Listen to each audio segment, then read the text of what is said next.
வயலோ வயலோ வயலோ செழிக்க வாழ்வு தந்தானே, வயலோ வாழ்வு தந்தானே. அட பொன்னா விளையோ பூமிக்கு நல்ல விவரம் தந்தானே, உழவனின் உறவா வந்தானே.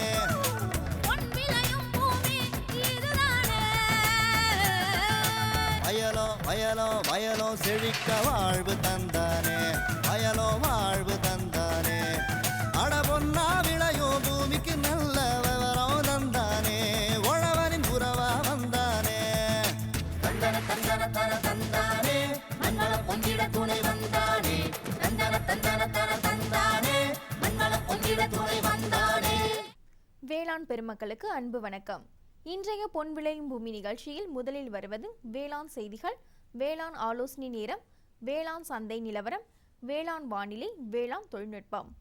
இன்றைய வேளாண் தொழில்நுட்ப பகுதியில் கறவை மாடுகளில் மாவுச்சத்தினால் ஏற்படும் அமிலத்தேக்க நோய் குறித்து விரிவாக விவரிக்கின்றார் தஞ்சாவூர் மாவட்டம் ஒரத்தநாடு கால்நடை மருத்துவக் கல்லூரி மற்றும் ஆராய்ச்சி நிலைய கால்நடை மருத்துவத்துறையின் உதவி பேராசிரியர் டாக்டர் ஆர் ரவி அவர்கள். இனி தொடர்வது வேளாண் செய்திகள்.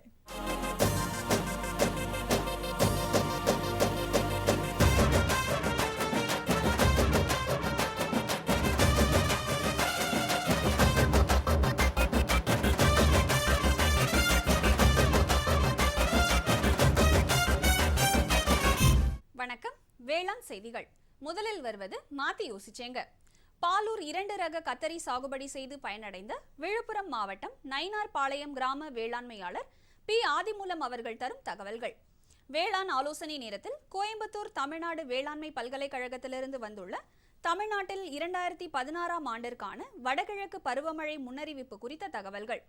தொடரும் வேளாண் ஆலோசனை நேரத்தில் இன்றைய தாவர பகுதியில் மணத்தக்காளி, தொடர்ந்து வேளாண் சந்தையில் திண்டுக்கல் உழவர் சந்தையில் காய்கறிகளின் இன்றைய விலை நிலவரம், காஞ்சிபுரம் மலர் சந்தையில் வணிக மலர்களின் இன்றைய விலை நிலவரம், வேளாண் வானிலையில் மாநில அளவிலான வேளாண் மண்டலங்களுக்கான சராசரி வானிலை அறிவிக்கை, உழவர் மற்றும் மீனவர்களுக்கான வானிலை முன்னறிவிப்பு. விரிவான செய்திகள். மாத்தி யோசிச்சேங்க. வேளாண்மையாளர்களுக்கு பேருதவி புரியும் வகையில் வேளாண்மை அறிவியல் நிலையமானது பல்வேறு தொழில்நுட்ப ஆலோசனைகளையும் பயிற்சிகளையும் வழங்கி வருகின்றது. திண்டிவனம் வேளாண் அறிவியல் நிலையத்தில் பயிற்சி பெற்று பாலூர் 2 ரக கத்தரி சாகுபடி செய்து பயனடைந்த விழுப்புரம் மாவட்டம் நயினார்பாளையம் கிராம வேளாண்மையாளர் பி ஆதிமூலம் அவர்களை சந்தித்த போது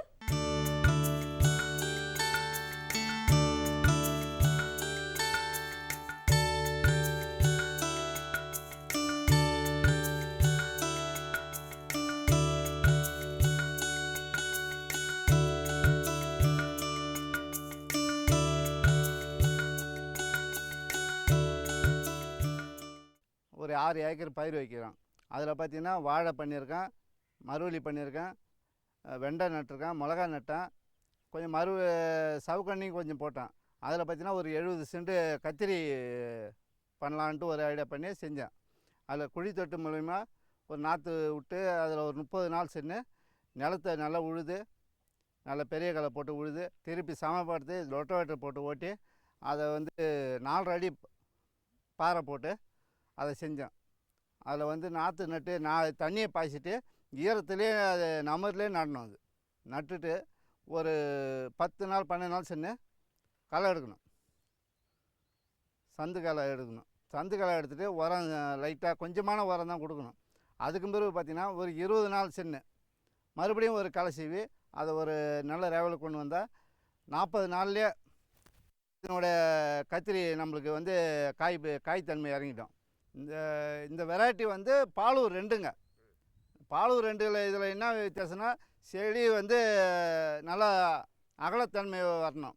அகலத்தன்மைனா ஒரு 4 அடி அகலம் போட்டு செடியினுடைய நீட்டுத்தன்மையில் 1.5 அடி இதை போட்டு நான் நடவு நட்டேன்.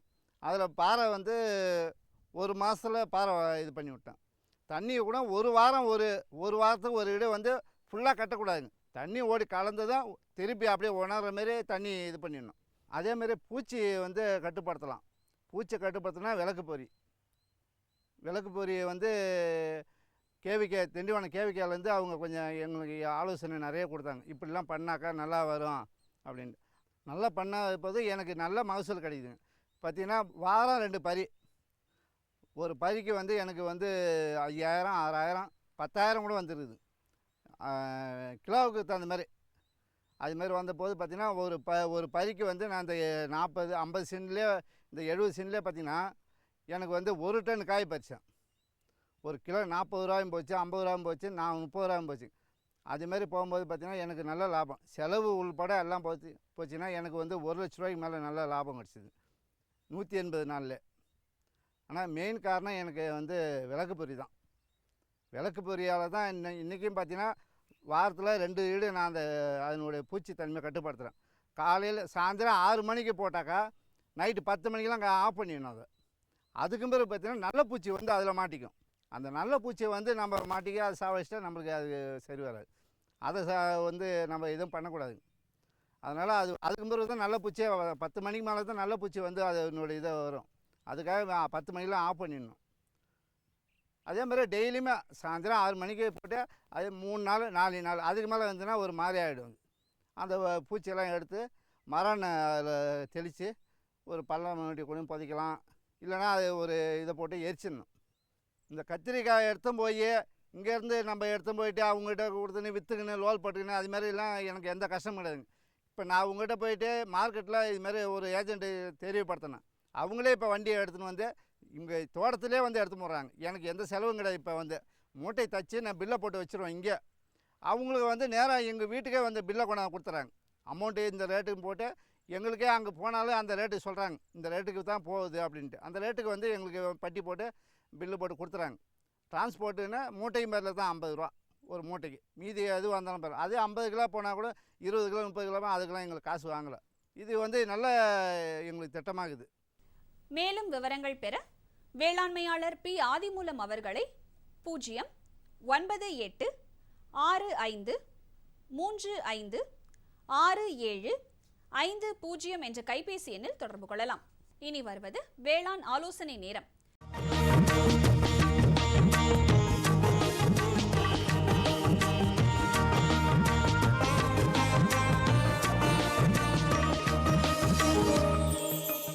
இன்றைய வேளாண் ஆலோசனை நேரத்தில் கோயம்புத்தூர் தமிழ்நாடு வேளாண்மை பல்கலைக்கழகத்திலிருந்து வந்துள்ள தமிழ்நாட்டில் 2016ஆம் ஆண்டிற்கான வடகிழக்கு பருவமழை முன்னறிவிப்பு குறித்த தகவல்கள். எதிர்வரக்கூடிய 2016ஆம் ஆண்டின் வடகிழக்கு பருவமழை காலத்திற்கான, அதாவது அக்டோபர் மாதம் முதல் டிசம்பர் மாதம் வரையான மழை பற்றிய முன்னறிவிப்பு செய்வதற்காக தமிழ்நாடு வேளாண்மை பல்கலைக்கழகத்தில் உள்ள வேளாண் காலநிலை ஆராய்ச்சி மையத்தில் ஆய்வுகள் மேற்கொள்ளப்பட்டன. இதற்காக ஜூன் மற்றும் ஆகஸ்ட் மாதங்களில் பசிபிக் பெருங்கடலில் பூமத்திய ரேகையை ஒட்டியுள்ள கடற்பகுதியின் மேற்பரப்பு நீரின் வெப்பநிலை மற்றும் தென்மண்டல காற்றழுத்த குறியீடு ஆகியவற்றை உபயோகித்து ஆஸ்திரேலிய நாட்டிலிருந்து பெறப்பட்ட மழை மனிதன் என்னும் கணினி கட்டமைப்பு பயன்படுத்தப்பட்டது. இதற்கான தகவல்கள் தமிழ்நாடு வேளாண்மை பல்கலைக்கழக ஆராய்ச்சி நிலையங்களிலிருந்து பெறப்பட்டன. தகவல்கள் கிடைக்க இயலாத இடங்களுக்கு மழை மனிதன் கணினி கட்டமைப்பில் உள்ள தகவல்கள் பயன்படுத்தப்பட்டுள்ளது. சேகரிக்கப்பட்ட மழையை பற்றிய புள்ளி விவரங்கள் ஆய்வுக்கு எடுத்துக்கொள்ளப்பட்டு 2016ஆம் ஆண்டில் தமிழகத்தின் பல்வேறு மாவட்டங்களில் 60% வாய்ப்பாக எதிர்பார்க்கப்படும் மழை அளவு தரப்பட்டுள்ளது. வடகிழக்கு பருவ காலத்தில் அனைத்து மாவட்டங்களிலும் சராசரி மழையளவு நீண்ட கால சராசரி மழையளவிலிருந்து 19% வரை அதிக மற்றும் குறைந்த அளவிற்கு இடையில் கிடைக்கும் என எதிர்பார்க்கப்படுகிறது. தமிழ்நாட்டில் 2016ஆம் ஆண்டுக்கான வடகிழக்கு பருவமழை பற்றிய முன்னறிவிப்பு.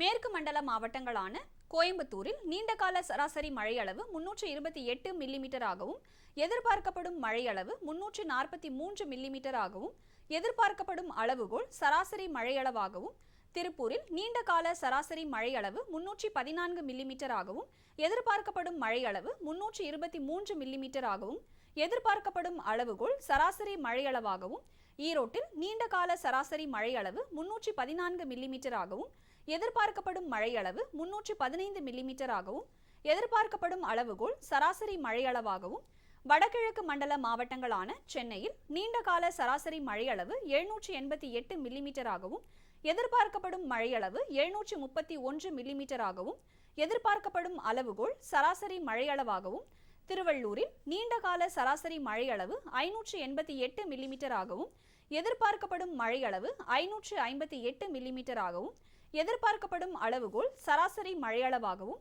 காஞ்சிபுரத்தில் நீண்டகால சராசரி மழையளவு 640 மில்லிமீட்டராகவும் எதிர்பார்க்கப்படும் மழையளவு 626 மில்லிமீட்டராகவும் எதிர்பார்க்கப்படும் அளவுகோல் சராசரி மழையளவாகவும், வேலூரில் நீண்டகால சராசரி மழையளவு 348 மில்லிமீட்டராகவும் எதிர்பார்க்கப்படும் மழையளவு 348 மில்லிமீட்டராகவும் எதிர்பார்க்கப்படும் அளவுகோல் சராசரி மழையளவாகவும், திருவண்ணாமலையில் நீண்டகால சராசரி மழையளவு 445 மில்லிமீட்டராகவும் எதிர்பார்க்கப்படும் மழையளவு 432 மில்லிமீட்டராகவும் எதிர்பார்க்கப்படும் அளவுகோல் சராசரி மழையளவாகவும், விழுப்புரத்தில் நீண்டகால சராசரி மழையளவு 498 மில்லிமீட்டராகவும் எதிர்பார்க்கப்படும் மழையளவு 455 மில்லிமீட்டராகவும் எதிர்பார்க்கப்படும் அளவுகோல் சராசரி மழையளவாகவும், வடமேற்கு மண்டல மாவட்டங்களான சேலத்தில் நீண்டகால சராசரி மழையளவு 369 மில்லிமீட்டராகவும் எதிர்பார்க்கப்படும் மழையளவு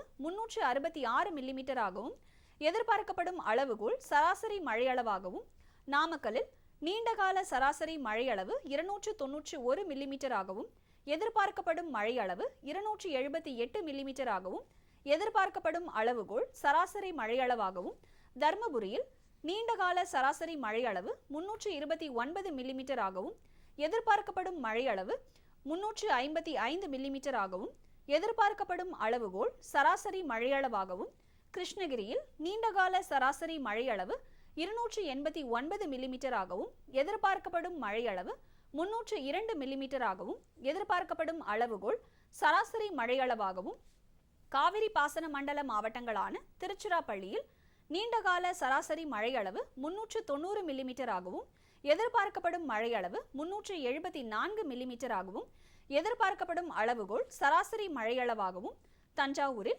நீண்டகால சராசரி மழையளவு 549 மில்லிமீட்டராகவும் எதிர்பார்க்கப்படும் மழையளவு 530 மில்லிமீட்டராகவும் எதிர்பார்க்கப்படும் அளவுகோல் சராசரி மழையளவாகவும், அரியலூரில் நீண்டகால சராசரி மழையளவு 544 மில்லிமீட்டராகவும் எதிர்பார்க்கப்படும் மழையளவு 520 மில்லிமீட்டராகவும் எதிர்பார்க்கப்படும் அளவுகோல் சராசரி மழையளவாகவும், பெரம்பலூரில் நீண்டகால சராசரி மழையளவு 440 மில்லிமீட்டராகவும் எதிர்பார்க்கப்படும் மழையளவு 432 மில்லிமீட்டராகவும் எதிர்பார்க்கப்படும் அளவுகோல் சராசரி மழையளவாகவும், கரூரில் நீண்டகால சராசரி மழையளவு 314 மில்லிமீட்டராகவும் எதிர்பார்க்கப்படும் மழையளவு 344 மில்லிமீட்டராகவும் எதிர்பார்க்கப்படும் அளவுகோல் சராசரி மழையளவாகவும், திருவாரூரில் நீண்டகால சராசரி மழையளவு 717 மில்லிமீட்டராகவும் எதிர்பார்க்கப்படும் மழையளவு 756 மில்லிமீட்டராகவும் எதிர்பார்க்கப்படும் அளவுகோல் சராசரி மழையளவாகவும், கடலூரில் நீண்டகால சராசரி மழையளவு 696 மில்லிமீட்டராகவும் எதிர்பார்க்கப்படும் மழையளவு 689 மில்லிமீட்டராகவும் எதிர்பார்க்கப்படும் அளவுகோல் சராசரி மழையளவாகவும், நாகப்பட்டினத்தில் நீண்டகால சராசரி மழையளவு 937 மில்லிமீட்டராகவும் எதிர்பார்க்கப்படும் மழையளவு 968 மில்லிமீட்டராகவும் எதிர்பார்க்கப்படும் அளவுகோல் சராசரி மழையளவாகவும், தெற்கு மண்டல மாவட்டங்களான தூத்துக்குடியில் நீண்டகால சராசரி மழையளவு 425 மில்லிமீட்டராகவும் எதிர்பார்க்கப்படும் மழையளவு 438 மில்லிமீட்டராகவும் எதிர்பார்க்கப்படும் அளவுகோல் சராசரி மழையளவாகவும், திருநெல்வேலியில் நீண்டகால சராசரி மழையளவு 465 மில்லிமீட்டராகவும் எதிர்பார்க்கப்படும் மழையளவு 436 மில்லிமீட்டராகவும் எதிர்பார்க்கப்படும் அளவுகோல் சராசரி மழையளவாகவும், விருதுநகரில் நீண்டகால சராசரி மழையளவு 418 மில்லிமீட்டராகவும் எதிர்பார்க்கப்படும் மழையளவு 415 மில்லிமீட்டராகவும் எதிர்பார்க்கப்படும் அளவுகோல் சராசரி மழையளவாகவும், புதுக்கோட்டையில் நீண்டகால சராசரி மழையளவு 404 மில்லிமீட்டராகவும் எதிர்பார்க்கப்படும் மழையளவு 402 மில்லிமீட்டராகவும் எதிர்பார்க்கப்படும் அளவுகோல் சராசரி மழையளவாகவும், ராமநாதபுரத்தில் நீண்டகால சராசரி மழையளவு 490 மில்லிமீட்டராகவும் எதிர்பார்க்கப்படும் மழையளவு 517 மில்லிமீட்டராகவும் எதிர்பார்க்கப்படும் அளவுகோல் சராசரி மழையளவாகவும், சிவகங்கையில் நீண்டகால சராசரி மழையளவு 421 மில்லிமீட்டராகவும் எதிர்பார்க்கப்படும் மழையளவு 419 மில்லிமீட்டராகவும் எதிர்பார்க்கப்படும் அளவுகோல் சராசரி மழையளவாகவும், தேனியில் நீண்டகால சராசரி மழையளவு 357 மில்லிமீட்டராகவும் எதிர்பார்க்கப்படும் மழையளவு 336 மில்லிமீட்டராகவும் எதிர்பார்க்கப்படும் அளவுகோல் சராசரி மழையளவாகவும், மதுரையில் நீண்டகால சராசரி மழையளவு 418 மில்லிமீட்டர் ஆகவும் எதிர்பார்க்கப்படும் மழையளவு 450 மில்லிமீட்டர் ஆகவும் எதிர்பார்க்கப்படும் அளவுகோல் சராசரி மழையளவாகவும், திண்டுக்கல்லில் நீண்டகால சராசரி மழையளவு 435 மில்லிமீட்டர் ஆகவும் எதிர்பார்க்கப்படும் மழையளவு 437 மில்லிமீட்டர் ஆகவும் எதிர்பார்க்கப்படும் அளவுகோல் சராசரி மழையளவாகவும், அதிக மழை பெறும் மண்டல மாவட்டங்களான கன்னியாகுமரி மாவட்டத்தில் நீண்டகால சராசரி மழையளவு 495 மில்லிமீட்டர் ஆகவும் எதிர்பார்க்கப்படும் மழையளவு 509 மில்லிமீட்டர் ஆகவும் எதிர்பார்க்கப்படும் அளவுகோல் சராசரி மழையளவாகவும், மலை மற்றும் அதிக உயரமுள்ள மண்டல மாவட்டமான நீலகிரி மாவட்டத்தில் நீண்டகால சராசரி மழையளவு 476 மில்லிமீட்டர் ஆகவும் எதிர்பார்க்கப்படும் மழையளவு 474 மில்லிமீட்டர் ஆகவும் எதிர்பார்க்கப்படும் அளவுகோல் சராசரி மழையாகவும் இருக்கும் என எதிர்பார்க்கப்படுகிறது. மேலும் விவரங்களுக்கு தொடர்பு கொள்ள வேண்டிய முகவரி: வேளாண் காலநிலை ஆராய்ச்சி மையம், பயிர் மேலாண்மை இயக்ககம், தமிழ்நாடு வேளாண்மை பல்கலைக்கழகம், கோயம்புத்தூர் 641003. தொடர்பு கொள்ள வேண்டிய தொலைபேசி எண் 0422661130. தொடரும் வேளாண் ஆலோசனை நேரத்தில் இன்றைய தாவர பகுதியில் மணத்தக்காளி. மூலிகை பயிர்களில் மணத்தக்காளி அதிக மருத்துவ குணம் கொண்டது. இதன் சாகுபடி முறைகளை பற்றி காண்போம். பயிரிட ஏற்ற மண் மற்றும் தட்பவெப்பநிலை. வெப்ப மற்றும் மிதவெப்ப மண்டல பகுதிகளில் மணத்தக்காளி நன்கு வளரும். இது வறண்ட கற்கள் நிறைந்த மணற்பாங்கான அல்லது ஆழமான மண்ணில் கூட நன்கு வளரும். அறுவடை மண் மற்றும் காலநிலையை பொறுத்து மணத்தக்காளி 4 முதல் 6 மாதங்களில் அறுவடைக்கு தயாராகும். மகசூல் ஒரு ஹெக்டருக்கு 12 முதல் 20 டன்கள் வரை மூலிகை கிடைக்கும். மேலும் விவரங்கள் பெற agritech.tnau.ac.in என்ற இணையதளத்தை பார்க்கவும். விளம்பர இடைவேளைக்கு பிறகு வேளாண் செய்திகள் தொடரும்.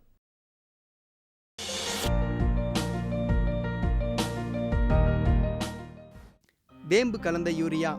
சிறந்த உற்பத்திக்காக வேம்பு கலந்த யூரியா நம் நாட்டிலேயே 70 லட்சம் டன்னாக அதிகரிக்க 6 ஆலைகள் சீரமைக்கப்படுகின்றன. FCIL-இன் கோரக்பூர், சித்ரி, தல்சர் மற்றும் ராமகுண்டம் ஆலைகள், HFCL-இன் பரௌனி மற்றும் BVFCL-இன் நாமருல் போர்ட் ஆகியன. பழம் நழுவி பாலில் விழுந்தது போல இப்பொழுது நம் நாட்டிலேயே வேம்பு கலந்த யூரியா உற்பத்தி செய்யப்படும். இதனால் விவசாயிகளுக்கு நன்மையே விளையும். 10% வரை தானிய உற்பத்தி அதிகரிக்கும். மண்ணில் 10 to 15% நைட்ரஜன் திறன் அதிகரிக்கும். சிறந்த உற்பத்திக்கு வேம்பு கலந்த யூரியா.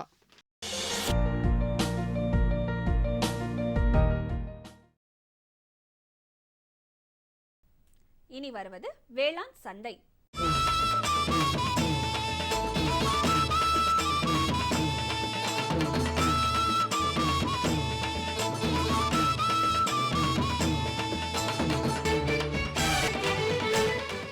தொடரும் வேளாண் சந்தையில் திண்டுக்கல் உழவர் சந்தையில் காய்கறிகளின் இன்றைய விலை நிலவரம். கத்தரிக்காய் 1 கிலோ 20 ரூபாய்க்கும், வெண்டைக்காய் 1 கிலோ 20 ரூபாய்க்கும், அவரைக்காய் 1 கிலோ 32 ரூபாய்க்கும், சின்ன வெங்காயம் 1 கிலோ 18 ரூபாய்க்கும், பெரிய வெங்காயம் 1 கிலோ 20 ரூபாய்க்கும், பச்சை மிளகாய் 1 கிலோ 40 ரூபாய்க்கும், தக்காளி 1 கிலோ 8 ரூபாய்க்கும், கருவேப்பிலை கட்டு ஒன்று 10 ரூபாய்க்கும், கொத்தமல்லி 1 கிலோ 25 ரூபாய்க்கும், புதினா 1 கிலோ 30 ரூபாய்க்கும் விற்பனை செய்யப்பட்டது. காஞ்சிபுரம் மலர் சந்தையில் வணிக மலர்களின் இன்றைய விலை நிலவரம். கத்தரி ரோஸ் 20 பூக்களை கொண்ட ஒரு பாக்கெட்டின் விலை 50 ரூபாய்க்கும், மல்லிகை 1 கிலோ 220 ரூபாய்க்கும், முல்லை 1 கிலோ 200 ரூபாய்க்கும், கனகாம்பரம் 1 கிலோ 500 ரூபாய்க்கும், செண்டுமல்லி 1 கிலோ 50 ரூபாய்க்கும், வாடாமல்லி 1 கிலோ 40 ரூபாய்க்கும், பட்டன் ரோஸ் 1 கிலோ 70 ரூபாய்க்கும், துளசி 1 கிலோ 40 ரூபாய்க்கும், சம்பங்கி 1 கிலோ 50 ரூபாய்க்கும், அரளி 1 கிலோ 80 ரூபாய்க்கும், சாமந்தி 1 கிலோ 100 ரூபாய்க்கும், காக்கடா 1 கிலோ 200 ரூபாய்க்கும், கோழிக்கொண்டைப்பூ 1 கிலோ 50 ரூபாய்க்கும் விற்பனை செய்யப்பட்டது. இனி வருவது வேளாண் வானிலை.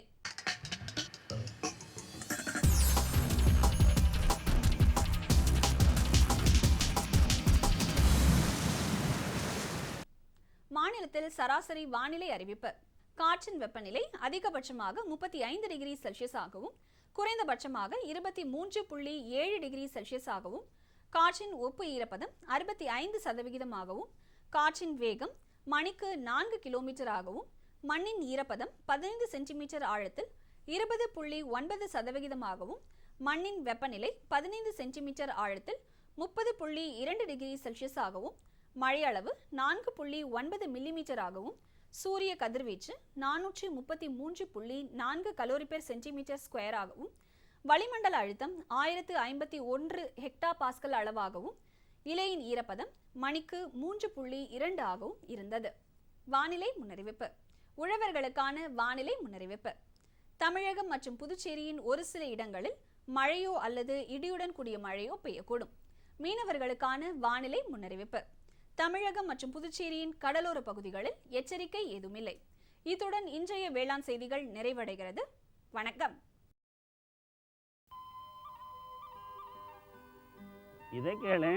என்கிட்ட என்ன சொல்ல போறீங்க? போய் அவகிட்ட சொல்லுங்க. யார்கிட்ட? அதான் உங்க மொபைல் ஃபோன்.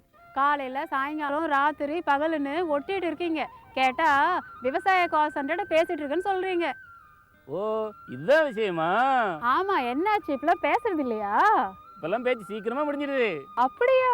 ஆமா, இப்போ அதிக லைன்கள் மற்றும் சிறப்பு தொழில்நுட்பம் மூலமா வேளாண் நிபுணர்கிட்ட சீக்கிரமா பேச முடியுது. எப்போ லைன் பிஸியா இருந்தா நம்ம பிரச்சனையை போன்ல ரெக்கார்ட் பண்ணலாம். அங்க இருந்து போனும் வந்துடும். நம்ம பிரச்சனைக்கு தீர்வு மெசேஜ் மூலமாவும் வந்துடும். இதோ பாரு, வந்துருச்சு. ஆஹா, இனிமேல் காத்துட்டு இருக்க வேண்டிய அவசியமே இல்லையே. ஆமா, அதான் திடீர்னு என் மேல இவ்வளவு அன்பு எப்படி வந்ததுன்னு நினைச்சிட்டு இருந்தேன். விவசாயம் தொடர்பான பிரச்சனைகளுக்கு உங்கள் மொழியில் உடனே தீர்வு பெற இந்தியா முழுவதிலும் எந்த போனில் இருந்தும் ஹெல்ப்லைன் நம்பரை தொடர்பு கொள்ளவும். விவசாயிகளின் நண்பன், விவசாயிகள் கால் சென்டர்.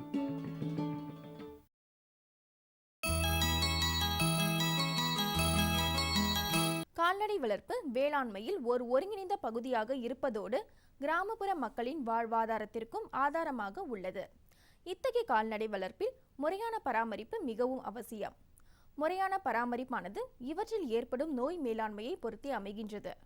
அந்த வகையில் இன்றைய வேளாண் தொழில்நுட்ப பகுதியில் கறவை மாடுகளில் மாவு சத்தினால் ஏற்படும் அமில தேக்க நோய் குறித்து விரிவாக விவரிக்கின்றார் தஞ்சாவூர் மாவட்டம் ஒரத்தநாடு கால்நடை மருத்துவக் கல்லூரி மற்றும் ஆராய்ச்சி நிலைய கால்நடை மருத்துவத்துறையின் உதவி பேராசிரியர் டாக்டர் ஆர் ரவி அவர்கள்.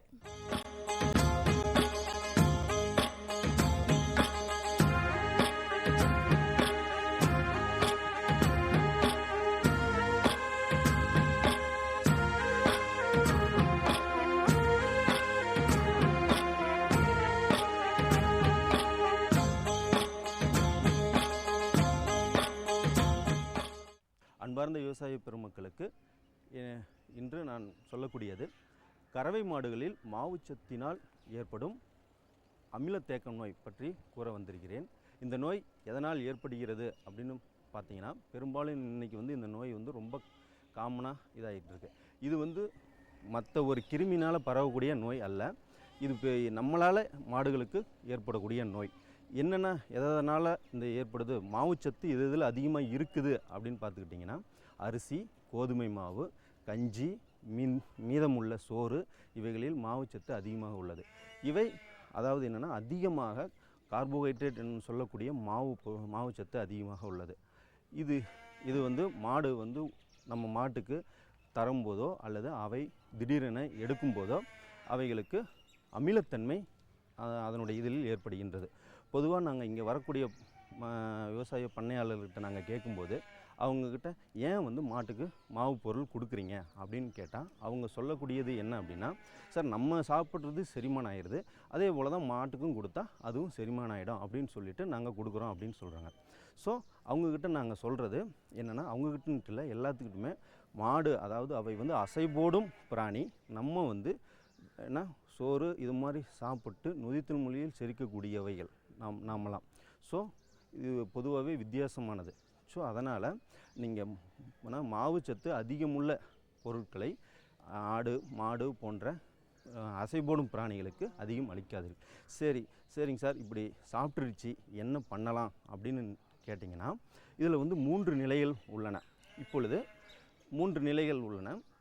அவற்றில் முதல் சாதாரணமானது.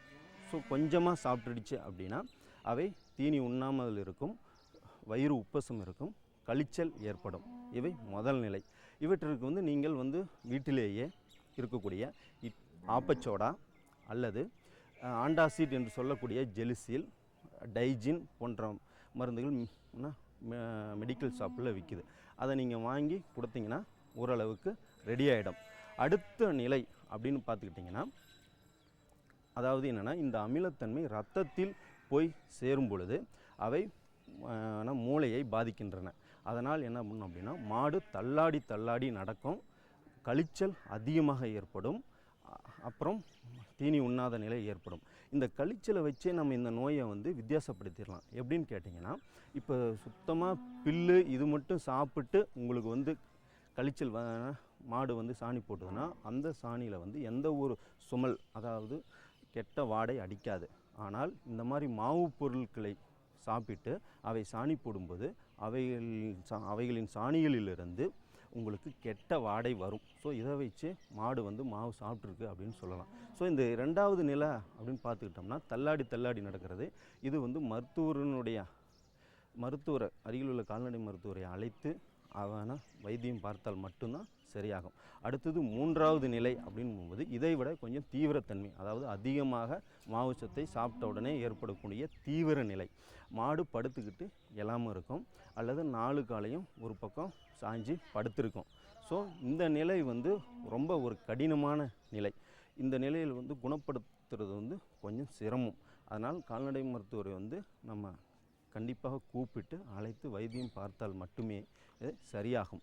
ஸோ மாவு பொருள் அது சாப்பிட்டதுன்னா அது என்ன சொல்கிறது, இது ஒரு விஷம் சாப்பிட்ட அளவுக்கு உங்களுக்கு மாடுகளில் உங்களுக்கு பாதிப்புகளை ஏற்படுத்தும். அதனால் பெரும்பாலும் நீங்கள் மாடுகளுக்கு மாவு சத்துக்களை கொடுப்பதை தவிர்க்க வேண்டும். சார் இல்லை சார் நாங்கள் ஏன்னா கொடுத்து தான் ஆகணும் அப்படின்னா என்ன பண்ணால் குறைவாக கொடுக்க வேண்டும். சில மாடுகள் அந்த சுமல் இருந்தால் தான் தண்ணி குடிக்கும். அதனால் அந்த மாடுகளுக்கு நீங்கள் குறைவாக அந்த சுமல் வருவதற்காக சுமல் 1 கை அல்லது 2 கை போட்டிங்கன்னா போதும். சரிங்களா? இன்னொன்று என்ன கேட்பாங்கன்னா, சார் ஒரு மாட்டுக்கு சரி நீங்கள் சொல்கிறீங்க எவ்வளோ தான் சார் கொடுக்கலாம் அப்படின்னு நீங்கள் கேட்குறீங்கன்னா, அந்த அளவு நம்ம சரியாக சொல்ல முடியாது. சில சமயம் என்ன பண்ணணும் அப்படின்னா, சின்ன மாட்டுக்கு நீங்கள் 1 கிலோ கொடுத்தீங்கனாலும் பாதிப்பு வராது. சில சமயம் பெரிய மாட்டுக்கு நீங்கள் 1/2 கிலோ கொடுத்தீங்கனாலும் பாதிப்பு வரும். இது ஒவ்வொரு மாட்டினுடைய தன்மையை பொறுத்தது. ஸோ அதனால் நான் விவசாய பெருமக்களுக்கு என்ன வேண்டிக் கொள்கிறேன் அப்படின்றால், மாவு பொருட்களை தவிருங்கள். இது ஒரு விஷம் போன்றது. நான் கண்டிப்பாக அதிக அளவு போனால் உங்களுக்கு மாடுகள் இறக்க நேரிடலாம். மேலும் விவரம் பெற டாக்டர் ஆர் ரவி அவர்களை 09994302676 என்ற கைபேசி எண்ணில் தொடர்பு கொள்ளலாம். சுகமாய் பரவும் நறுமணத்தில், சுவை எனும் இன்பத் தோட்டத்தில், வளர்ச்சி எனும் பாதையில், மலர்ந்திருக்கும் புன்னகையில், பசுமையான செடிகளில், பெரிய பெரிய வர்த்தகங்களில், தேனீக்களின் ரீங்காரத்தில், மகிழ்ச்சியின் இன்ப ஒலியில். NHM தோட்டக்கலை இயக்கம். எங்கள் விருப்பம் உங்களது புன்னகை. 14/10/2016 வெள்ளிக்கிழமை அன்று பொன் விளையும் பூமி நிகழ்ச்சியில் மாத்தி யோசிச்சேங்க, நுண்ணீர் பாசன முறையான தெளிப்பு நீர் பாசனம் செய்து பயனடைந்த நீலகிரி மாவட்டம் பாலகொலா கிராம வேளாண்மையாளர் KN செவனன் அவர்கள் தரும் செய்தி. வேளாண் ஆலோசனை நேரம். வடகிழக்கு மாவட்டங்களுக்கான வேளாண் அறிவிக்கை. தொடரும் வேளாண் ஆலோசனை நேரத்தில் இன்றைய தாவர பகுதியில் கொழுக்கட்டை புல், வேளாண் தொழில்நுட்ப பகுதியில் பட்டில் மதிப்பு கூட்டப்பட்ட உப பொருட்கள் குறித்து கோயம்புத்தூர் மாவட்டம் மேட்டுப்பாளையம் வனக்கல்லூரி மற்றும் ஆராய்ச்சி நிலைய பட்டுப்புழுவியல் துறை உதவி பேராசிரியர் முனைவர் P. பிரியதர்ஷினி அவர்கள் தரும் விளக்கம் ஆகியன இடம்பெறும். மீண்டும் நாளைய பொன் விளையும் பூமி நிகழ்ச்சியில் சந்திப்போம். நன்றி, வணக்கம்.